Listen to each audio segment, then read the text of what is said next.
Como é bom estarmos de volta ao nosso programa Nisto Cremos, as grandes verdades da Bíblia. Eu tenho certeza que todos nós estamos crescendo muito no conhecimento da Palavra de Deus. Hoje, o nosso estudo será o número 18, o dom da profecia. Os profetas desempenharam um papel vital, tanto nos tempos do Antigo Testamento quanto do Novo Testamento. Mas e depois dos tempos do Novo Testamento, para onde foram os profetas de Deus? Por acaso Deus não teria mais se comunicado com a humanidade dessa forma, através dos profetas? E o que dizer de tantos profetas falsos que fizeram profecias que nunca se cumpriram, ou eram pessoas que não pareciam ter um caráter, digamos, confiável? No tema de hoje, nós vamos estudar um pouco da história da profecia na Bíblia e ao longo da história do povo de Deus. E vamos tentar encontrar algumas respostas para essas e outras perguntas. Acompanhem com muita atenção a nossa explanação desse estudo.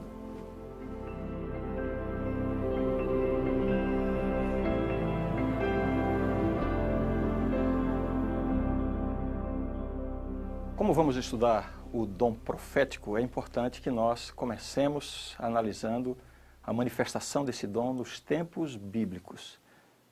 No Éden, Deus se comunicava diretamente com Adão e Eva. Mas a Bíblia revela que o pecado interrompeu a comunicação direta entre Deus e o homem. O texto bíblico deixa isso muito claro. Isaías 59, 2. Mas as vossas iniquidades fazem separação entre vós e o vosso Deus. E os vossos pecados encobrem o seu rosto de vós, para que vos não ouçam. Isaías 59, 2. Então, na condição de pecador, o homem não podia mais ter acesso direto a Deus. No entanto, Deus desenvolveu novas formas de comunicação. Uma dessas formas é o uso de pessoas que falam em nome dele. Essas pessoas são chamadas na Bíblia de profetas. O profeta é alguém que recebe comunicações de Deus e transmite o propósito dessas comunicações ao povo. Os verdadeiros profetas não profetizavam por sua própria iniciativa. Esse é um elemento importante que nós vemos na Bíblia. Vejam o que diz esse texto, 2 Pedro 1, 21. Porque nunca, jamais, qualquer profecia foi dada por vontade humana.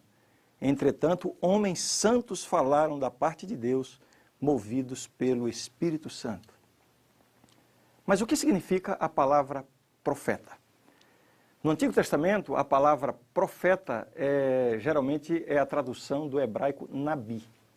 O seu significado é muito claro e exposto no livro do Êxodo, capítulo 7, versos 1 e 2. Vejamos lá.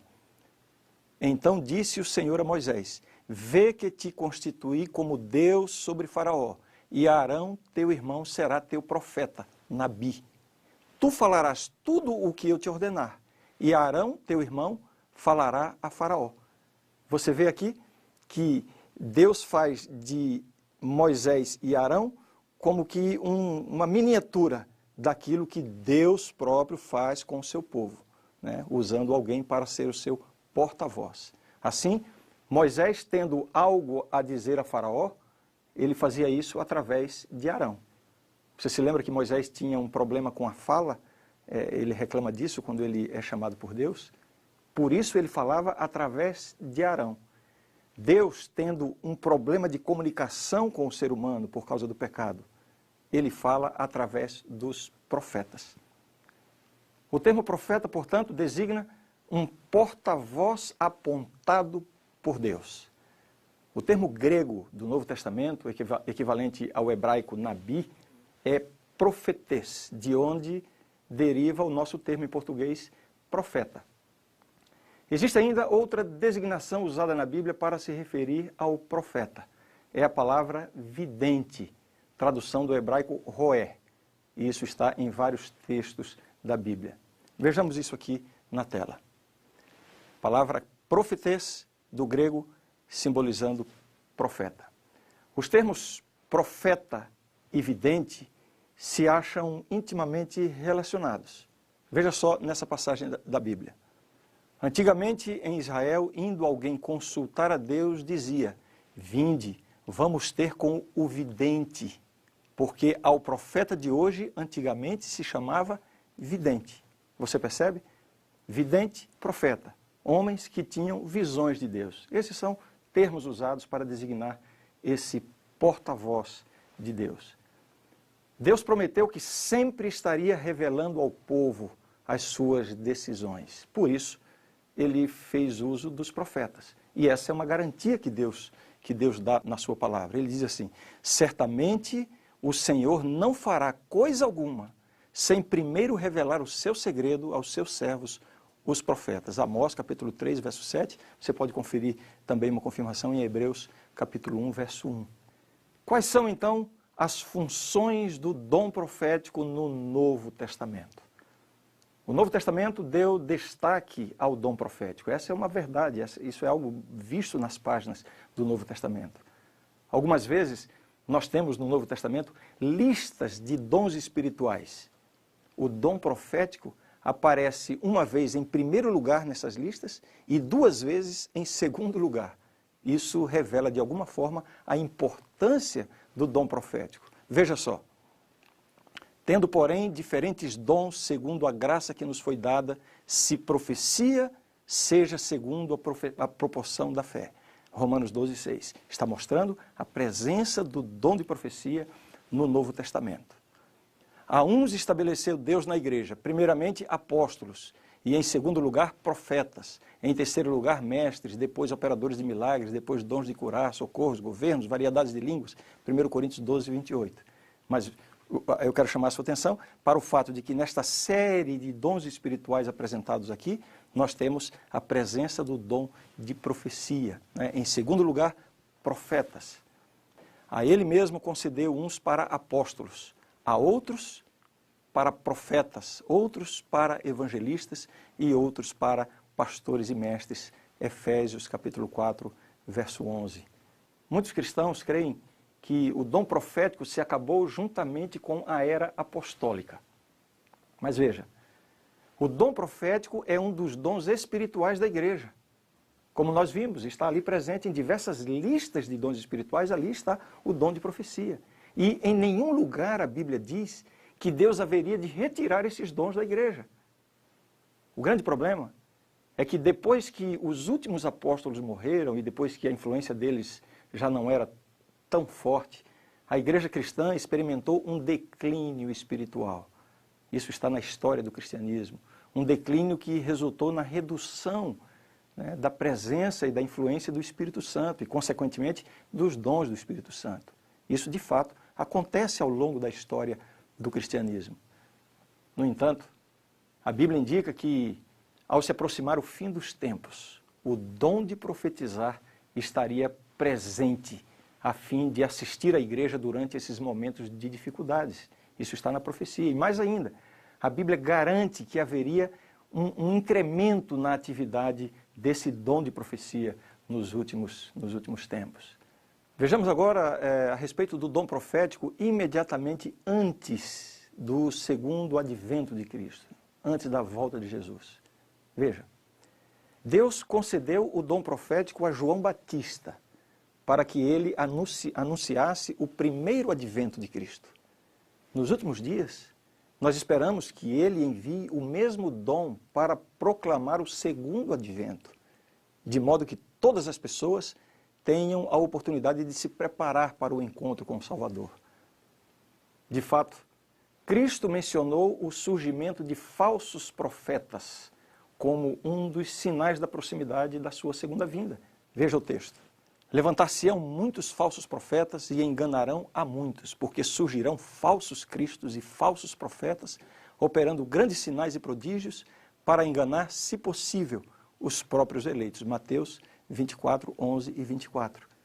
Fica claro que a advertência contra o falso é justamente para que nós não os confundamos com o verdadeiro. A existência dos falsos nos últimos dias é uma evidência de que haverá o verdadeiro dom de profecia. O profeta Joel anunciou um derramamento especial do Espírito Santo e do dom profético, justamente antes da volta de Jesus. Veja o que está nas palavras do profeta Joel, capítulo 2. E acontecerá depois que derramarei o meu Espírito sobre toda a carne. Vossos filhos e vossas filhas profetizarão, vossos velhos sonharão, e vossos jovens terão visões. Até sobre os servos e sobre as servas derramarei o meu espírito naqueles dias. Mostrarei prodígios no céu e na terra, sangue, fogo e colunas de fumaça. O sol se converterá em trevas e a lua em sangue, antes que venha o grande e terrível dia do Senhor. Esta é uma profecia que aponta para os dias finais da história, imediatamente antes da volta de Jesus. E nessa profecia está o quê? A presença do dom profético. É por isso que podemos dizer com toda segurança que o dom profético existe e está presente na verdadeira Igreja de Deus dos últimos dias. Lembra que estudamos sobre o remanescente e a sua missão, no estudo número 13? Vamos fazer a combinação de 3 versículos do Apocalipse agora. Vejamos. Apocalipse 12, verso 17, diz assim: irou-se o dragão contra a mulher. Quem é mesmo a mulher? Mulher, em profecia, simboliza igreja. Portanto, aqui está se referindo à verdadeira igreja de Deus. A igreja que se corrompeu, o sistema religioso que se corrompeu, é mostrada na Bíblia como sendo uma prostituta, uma meretriz. Aqui, a mulher, a igreja de Deus. Quem são os verdadeiros remanescentes da igreja de Deus? O texto diz: os que guardam os mandamentos de Deus e têm o testemunho de Jesus, e se pôs em pé sobre a areia do mar. Aqui estão 2 características do verdadeiro povo de Deus no finalzinho dos tempos. Guardam os mandamentos de Deus e têm o testemunho de Jesus. Apocalipse 19, 10 diz o seguinte: prostrei-me ante os seus pés para adorá-lo. Ele, porém, me disse: vê, não faças isso, sou conservo teu e dos teus irmãos, que mantêm o testemunho de Jesus. Adora a Deus, pois o testemunho de Jesus é o espírito de profecia. Portanto, João aqui está se identificando, né, com os irmãos, aqueles que são os verdadeiros cristãos. E identifica a esse grupo como sendo aqueles que têm o quê? O testemunho de Jesus. E o que é o testemunho de Jesus? O testemunho de Jesus é o espírito de profecia. Vemos aqui a presença do dom profético na verdadeira igreja de Deus. E Apocalipse 22, 9. Então ele me disse: vê, não faças isso, eu sou conservo teu, dos teus irmãos os profetas e dos que guardam as palavras deste livro. Portanto, a presença dos profetas. Comentando sobre esses textos, Tiago Moffat escreveu o seguinte: pois o testemunho isto é, sustentado por Jesus, ou seja, constitui o espírito de profecia. Isso define especialmente os irmãos que mantêm o testemunho de Jesus na qualidade de possuidores da inspiração profética. O testemunho de Jesus equivale, em termos práticos, à testificação de Jesus. Apocalipse 22, 20. Trata-se da autorrevelação de Jesus, que, de acordo com Apocalipse 1, verso 1, deve-se, em última análise, a Deus que moveu os profetas cristãos. Assim, concluímos que a igreja verdadeira dos últimos dias tem 2 características essenciais. Primeiro, ela guarda os mandamentos de Deus. E segundo, ela tem o testemunho de Jesus, que é o dom de profecia, o espírito de profecia. Agora eu quero fazer algumas considerações importantes sobre os profetas pós-bíblicos e a Bíblia. Foi o dom profético que produziu a própria Bíblia. No período pós-bíblico, ele não deve superar as Escrituras ou acrescentar algo a elas, uma vez que o cânon sagrado já está completo. A Bíblia é a nossa única regra de fé e prática. O princípio fundamental da Reforma Protestante é sola Escritura. A Escritura é suficiente, completa e bastante como revelação de Deus ao ser humano. Ela contém todas as instruções para a vida da igreja e para o viver diário do cristão.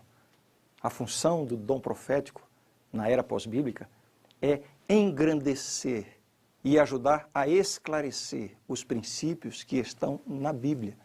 Nunca poderá contradizer a Bíblia em nenhum detalhe, em nenhum pormenor. E nunca poderá se sobrepor às Escrituras Sagradas.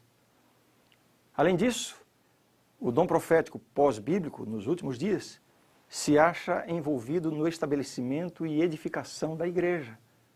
Reprova, adverte, orienta, encoraja, tanto a indivíduos quanto a igreja como um todo. protegendo-os das heresias, unificando-os nas verdades bíblicas. No entanto, é preciso testar o dom profético para ver se ele é verdadeiro ou falso. Você se lembra, Jesus advertiu contra os falsos profetas. Então, quando surge alguém com uma mensagem, afirmando que está recebendo essa mensagem de Deus, essa pessoa precisa ser testada, provada. Como se testa o dom profético em alguém? Quais são as provas para confirmar a veracidade ou não do dom de profecia numa pessoa? Em primeiro lugar, para a prova do dom profético, é necessário que tenha concordância com a Bíblia.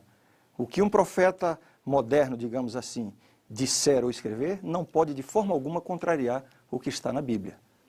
A própria Bíblia diz assim: a lei e ao testemunho, se eles não falarem desta maneira, jamais verão a alva.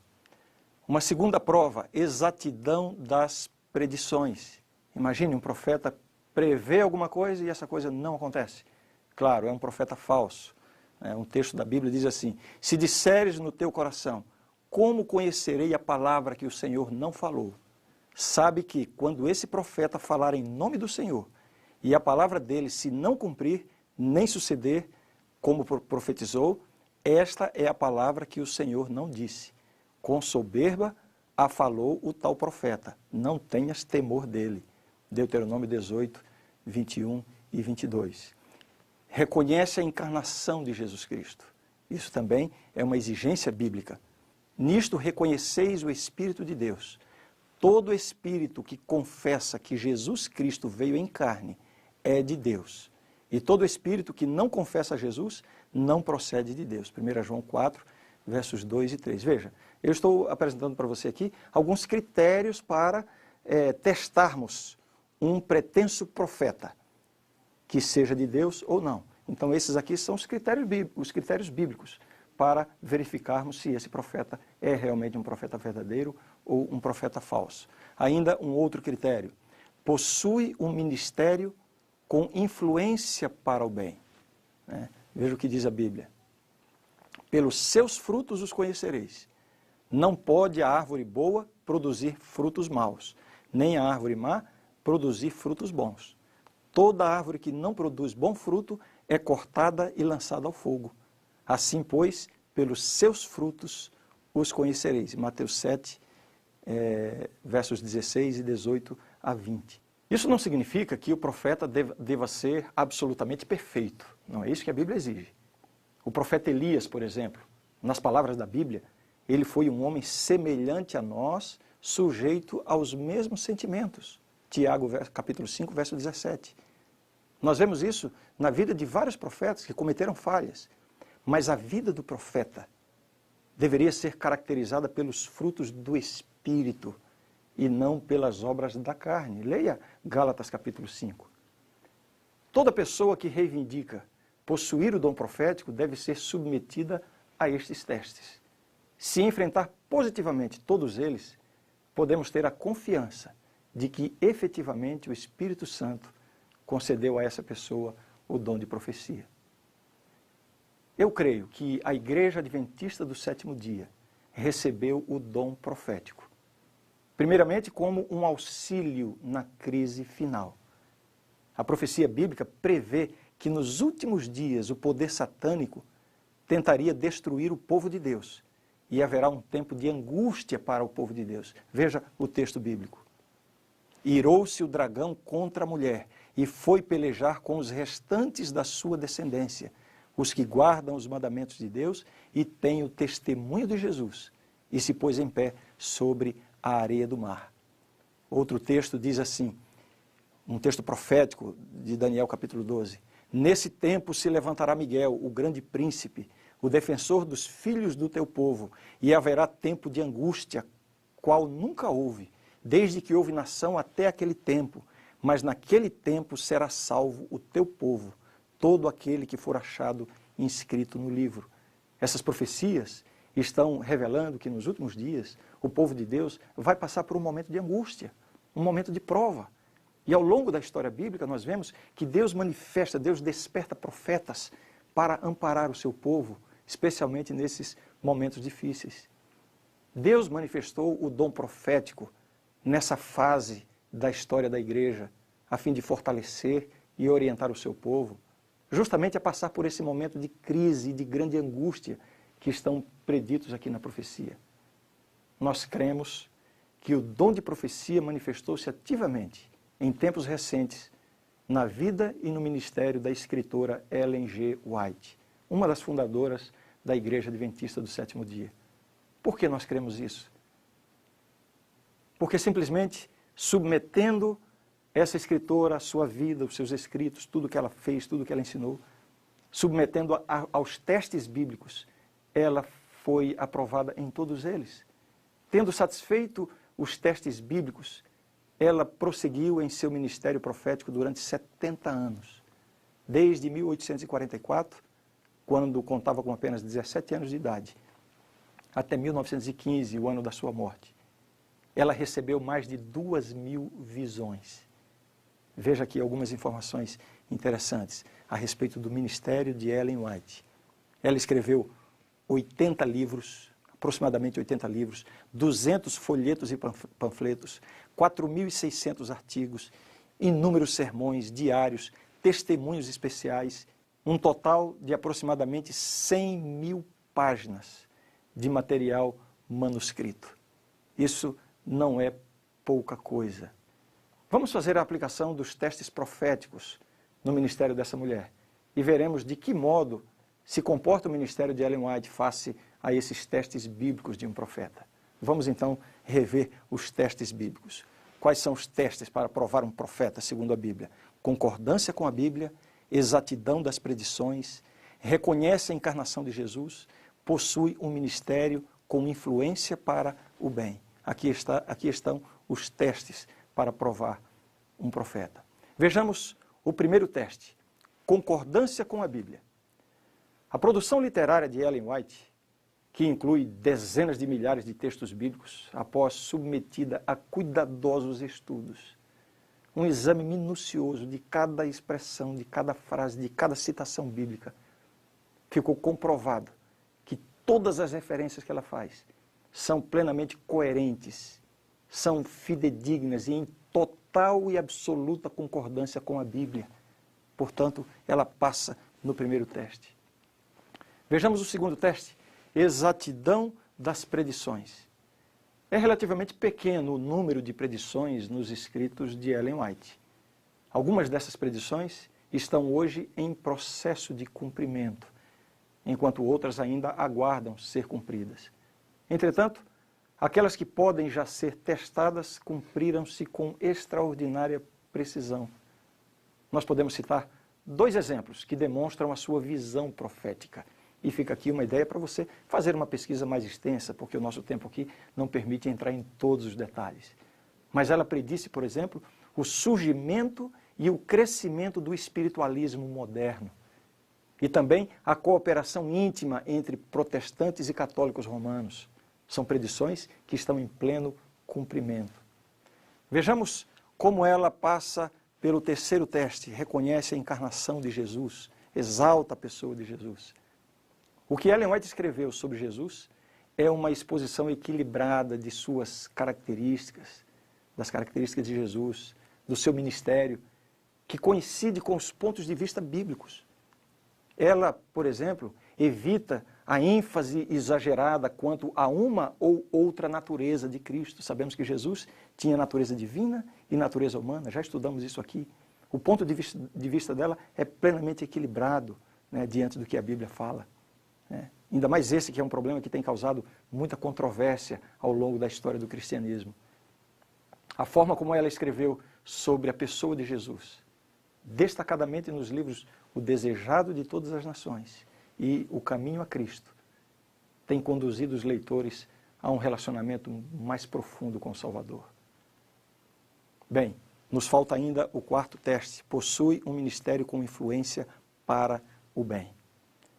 Decorrido mais de um século, desde que Ellen White recebeu o dom profético, a igreja e a vida daqueles que atenderam a seus conselhos revelam o impacto de sua vida e de suas mensagens. Veja só essa citação interessante. Embora ela jamais tenha ocupado uma posição ou cargo oficial, nem recebido uma ordenação ministerial e tampouco salário da igreja, a não ser depois da morte do esposo, sua influência moldou a Igreja Adventista do Sétimo Dia mais do que qualquer outro fator, exceto a Santa Bíblia. O reconhecimento de Ellen White não se limitava a algumas áreas específicas. Ela escreveu sobre saúde, educação, vida familiar, temperança, evangelismo. Ela escreveu sobre o Ministério de Publicações. Ela escreveu sobre uma dieta adequada, escreveu sobre a obra médica e muitas outras áreas. Os seus escritos no campo da saúde, produzidos em parte há mais de um século, têm sido comprovados através da ciência moderna. Isso é impressionante. Seus escritos nessa área da saúde lhe renderam, no dia 20 de dezembro de 2012, pouquíssimo tempo atrás, uma homenagem na cidade de São Paulo. Ellen White passou a integrar a galeria de retratos da Universidade Aberta do Meio Ambiente e da Cultura da Paz, Uma Paz, que faz parte da Secretaria Municipal do Verde e do Meio Ambiente da cidade de São Paulo. Essa galeria homenageia pessoas que, no decorrer da sua vida e trabalho, contribuíram de alguma forma para o bem da sociedade. Foi reconhecida a trajetória, missão e o compromisso de Ellen White, pois foi notado nas obras publicadas pela autora o desenvolvimento sustentável, a cultura de paz e a promoção da saúde. Esse fato é muito impressionante, considerando que se trata de uma escritora americana que morreu em 1915 e que nunca esteve no Brasil. O impacto de seus escritos sobre os indivíduos é profundo. Uma recente pesquisa nos Estados Unidos comparou as atitudes e comportamento de membros da Igreja Adventista do Sétimo Dia que leem regularmente os escritos de Ellen White com o daqueles que não o fazem. O estudo chegou à seguinte conclusão. Veja, os leitores possuem um relacionamento mais íntimo com Cristo, sentem-se mais bem preparados para testemunhar e efetivamente engajam-se mais em pregação e programas comunitários. São mais inclinados a estudar a Bíblia diariamente, a orar em favor das pessoas, a reunir-se em grupos de comunhão e a desenvolver o culto familiar diário. Veem sua igreja com olhos mais positivos e sentem responsabilidade por obter maior número de conversos. Você percebe isso aqui? No que diz respeito aos escritos de Ellen White e à Bíblia, uma coisa deve ficar bem clara. Eles não substituem a Bíblia e nem podem ser colocados no mesmo nível dela. As Escrituras Sagradas ocupam posição única. São o único padrão pelo qual os escritos de Ellen White e quaisquer outros devem ser julgados e ao qual devem estar subordinados. Portanto, a Bíblia é o padrão supremo. Os adventistas do sétimo dia apoiam plenamente o princípio da reforma, sola scriptura, a Bíblia como seu próprio intérprete e a Bíblia sozinha como base de todas as doutrinas. Se você está acompanhando esta série, Nisto Cremos, as grandes verdades da Bíblia, se você está acompanhando desde o começo, você já percebeu que todos os ensinamentos e todas as afirmações nós temos feito baseando-nos unicamente na Bíblia. Os fundadores da Igreja Adventista desenvolveram as suas crenças fundamentais através do estudo da Bíblia. Não receberam tais doutrinas através das visões de Ellen White, ao contrário do que alguns pensam. O principal papel dela durante o desenvolvimento das doutrinas da Igreja foi orientar a compreensão da Bíblia e confirmar as conclusões às quais se chegava através do estudo da Bíblia. A própria Ellen White cria e ensinava que a Bíblia representa a norma final da Igreja. Veja o que ela escreveu em seu primeiro livro, publicado em 1851. Recomendo-vos, caro leitor, a palavra de Deus como regra de vossa fé e prática. Por essa palavra seremos julgados. Primeiros Escritos, página 78. Em 1909, durante a sua última palestra perante uma sessão da Associação Geral da Igreja Adventista do Sétimo Dia, ela abriu a sua Bíblia ergueu-se diante da congregação e disse: irmãos e irmãs, recomendo-vos este livro. Em resposta aos crentes que consideravam os seus escritos como uma adição à Bíblia, ela escreveu o seguinte: tomei a preciosa Bíblia e circundei-a com os vários testemunhos para a igreja, concedidos ao povo de Deus. Se tivesses feito da palavra de Deus objeto de estudo regular, não teria havido necessidade dos testemunhos. Era essa a posição dela, né? Um guia para a Bíblia. Ela encarou o seu trabalho como a condução das pessoas de volta à Bíblia.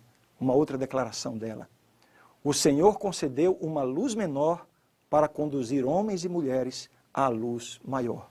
Ela se refere aos seus escritos como uma luz menor que serve para ajudar as pessoas a serem conduzidas a uma luz maior. Eu sei que algumas pessoas, por causa de tantos enganos que existem no mundo religioso, nutrem preconceitos quando se fala em profetas modernos. Mas eu gostaria de lhe sugerir algo muito simples. Leia um livro de Ellen White antes de fazer qualquer julgamento. O próprio apóstolo Paulo aconselhou: não desprezeis as profecias, julgai todas as coisas, retende o que é bom. Eu vou sugerir alguns livros para você escolher pelo menos um deles. Aqui estão algumas sugestões. O Desejado de Todas as Nações é uma belíssima biografia de Jesus. O Grande Conflito, a história do grande conflito entre Cristo e Satanás, que nos mostra o contexto profético em que nós estamos vivendo hoje. Caminho a Cristo, um pequeno livro, mas que é de uma inspiração extraordinária. E eu recomendo também A Ciência do Bom Viver, é uma obra que trata de saúde muito, muito interessante. Então é isso. Estudamos hoje a respeito do dom de profecia, a importância do dom de profecia e a existência do dom de profecia em nossos dias, através da vida e do ministério de Ellen White. Fica aqui toda a motivação, todo o incentivo que você experimente o contato com esse dom maravilhoso que Deus deixou para a sua igreja.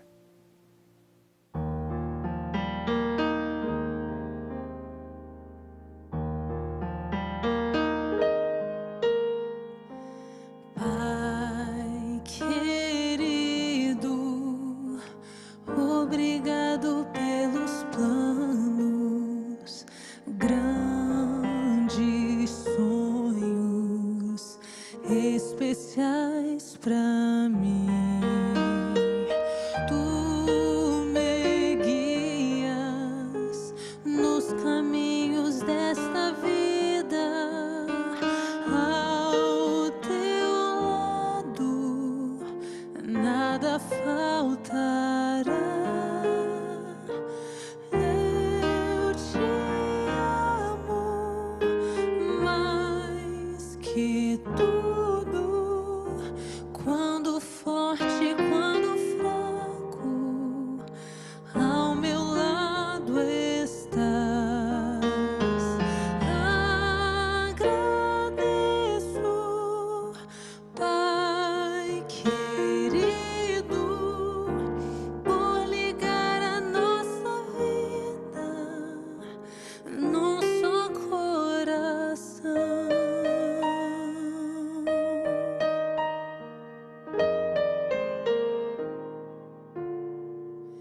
Pai querido, obrigado pelos planos, grandes sonhos especiais para mim.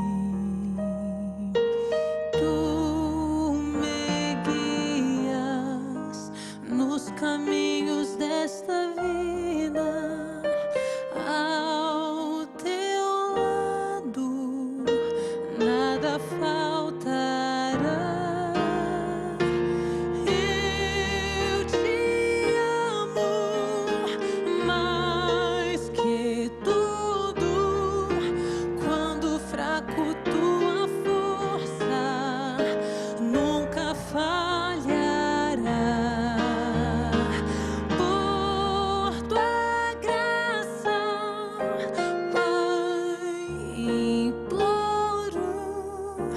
transformar a minha vida em uma canção.